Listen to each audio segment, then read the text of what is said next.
ارب روپے کا حدیبیہ پیپر مل کا کیس تھا، اس میں بھی ان کو مفروض ڈکلیئر کر دیا جاتا ہے. اس کے بعد 5 سال وہ باہر رہتے ہیں. اس کے بعد یہاں پر حالات بدل جاتے ہیں، تحریک عدم اعتماد آتی ہے، کامیاب ہوتی ہے، پی ڈی ایم کی حکومت آتی ہے. اس کے بعد وہی اسحاق ڈار صاحب جس طریقے سے گئے تھے وزیر اعظم کے جہاز میں، اسی طرح وزیر اعظم کے جہاز میں واپس آتے ہیں، اور ان کے واپس آنے سے پہلے جو ان کے اریسٹ وارنٹس ہیں وہ سسپینڈ ہو جاتے ہیں. دس از انپریسیڈنٹڈ.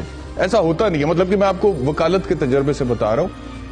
ایٹ موسٹ یہ ہوتا ہے کہ پری پروٹیکٹیو بیل آپ اپلائی کر دیتے ہیں، اور اگر آپ کو مل جاتی ہے then you approach the relevant court for a بیل.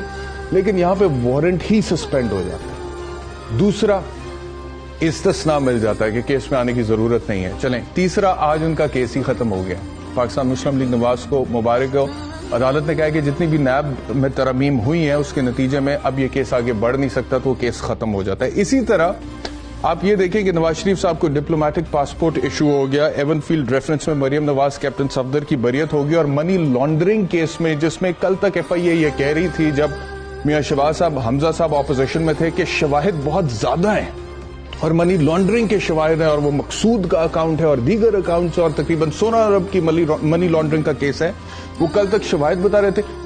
شہباز صاحب حکومت میں آتے ہیں، رانا ثناء اللہ کے انڈر ایف آئی اے آتی ہے، وہی ایف آئی اے کہتی ہے جی ثبوت تو کوئی ہے ہی نہیں، اور اس کے بعد بریت کی ایک درخواست جاتی ہے اور وہ بری ہو جاتے ہیں. اب دوسری طرف اسی کو آپ کمپیئر کریں، عمران خان صاحب جب حکومت میں تھے تو ان پر کوئی کیس اس وقت تو نہیں تھا، لیکن جیسے وہ حکومت سے باہر نکلتے ہیں ان کے اوپر توہین عدالت لگتی ہے. وہ حکومت سے باہر نکلتے ہیں ان کے اوپر دہشت گردی کا مقدمہ ہوتا ہے. وہ حکومت سے باہر نکلتے ہیں تو ان کے اوپر 25 مئی کا جو لانگ مارچ تھا اس حوالے سے 11 پرچے درج ہوتے ہیں، اور بقول ان کے 20 سے اوپر پرچے ان کے اوپر درج ہو چکے ہیں. وہ حکومت سے باہر نکلتے ہیں تو فارن فنڈنگ کیس کا فیصلہ آتا ہے.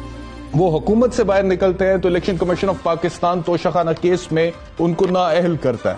اور وہ حکومت سے باہر نکلتے ہیں تو آج توشہ خانہ ریفرنس جو ریفر کیا فوجداری عدالت کو عمران خان کے خلاف، اس کی آج پہلی پیشی تھی، اور اس میں عمران خان صاحب کو اب ملزم کے طور پہ اس کو فیس کرنا پڑے گا. تو یہ صورتحال ہے.